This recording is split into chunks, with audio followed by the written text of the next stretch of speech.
The Zacks Rank, value, momentum, growth, and income all factor into Zacks Rank buys.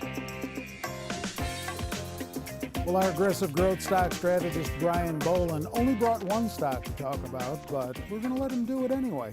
He's here with us right now, and the stock is called Universal Display Corporation. The company's called that anyway. Right. Stock ticker, OLED. Exactly. And you say there's big news here. Well, I thought that this was going to be a major story for 2015, and I think a lot of people thought that too when we have the Apple Watch announcement.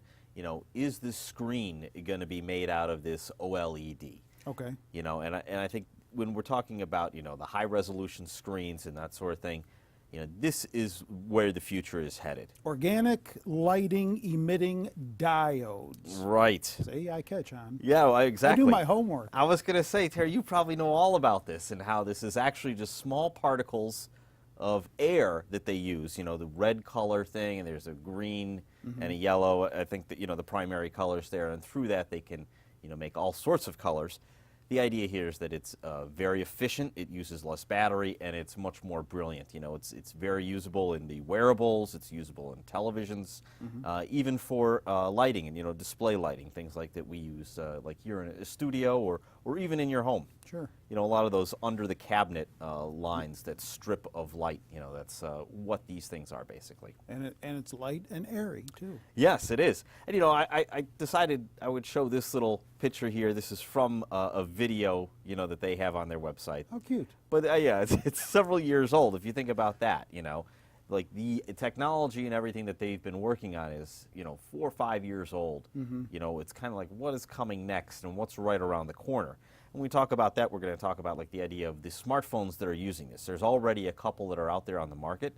There is the Samsung Edge phone, you know, so that the screen bends on a curve on the edge of the phone, so you can lay it flat on the table, Sure. face down, but still get notifications along the side of it, basically. Okay. So, you know, it seems like kind of a gimmicky type of thing right now, but as we, you know, utilize this technology further, we'll see more and more improvements and more utilization from it. So is this an ever-evolving technology? Does it always just keep getting better and better? I think that's the exact idea here, and you know what we want to talk about with the Apple Watch. You know, right now we didn't see this company used as the provider for the OLED technology for the Apple Watch, but down the road, you know, this sort of technology and this sort of, you know, what this company provides is going to be the thing that's going to be out there on numerous smartphones, watches, tablets, wearables.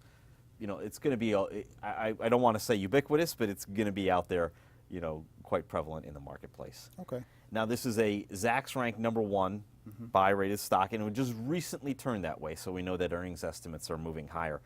It has a Zacks growth style score of C, but a value score of F. Now, I like to say that if a stock is a bad value, then it's a good growth stock, and vice versa. If it was a bad growth stock, it's a good value stock. So, even though I told my parents when I was in school that F meant fine on the report card, I don't know that that's all that good, is it? no, it's not good if you're a value player, but we like to say in the stock market that you're either looking for value or you're looking for growth. Oh. And if something is not a value, you know, then, you know, my type of crazy logic says if it's not value, then it's got to be growth. Even though the growth score is a C, that's just in comparison to other scores. So, but I think that, you know, down the road, longer term, the growth score will improve. Okay. You know, the valuation is stiff here, and I think that's kind of what, you know, the growth style score is kind of looking at. 53 times forward earnings is a lot, you know, especially when it's 19 times for the industry average. And then when we look at a more suitable valuation metric for the value, you know, at the price to book at 5.5 times, you know, is more than double the 2.5 times industry average. So you're getting something that is, you know, priced significantly highly, but there is good growth opportunities going forward. Okay. You know, if we take a quick look at the chart here on this one, we can see that it's been that 45-degree angle over the last 3 months. That's what you like to see. But if you would have backed that chart up to January, you would have seen that stock trading under $30, now over 55. You know, there's obviously something good going on in this story. All right. Do you own it? I do not own it. All right. Well, we'll check back with you next time when Maybe I will. bring back some more aggressive growth stocks. In the meantime, get on over to our website, Zacks.com. Check out some other stock news, commentary, picks, and picking strategies. Access it all right off the homepage. With Brian, I'm Terry Ruffalo.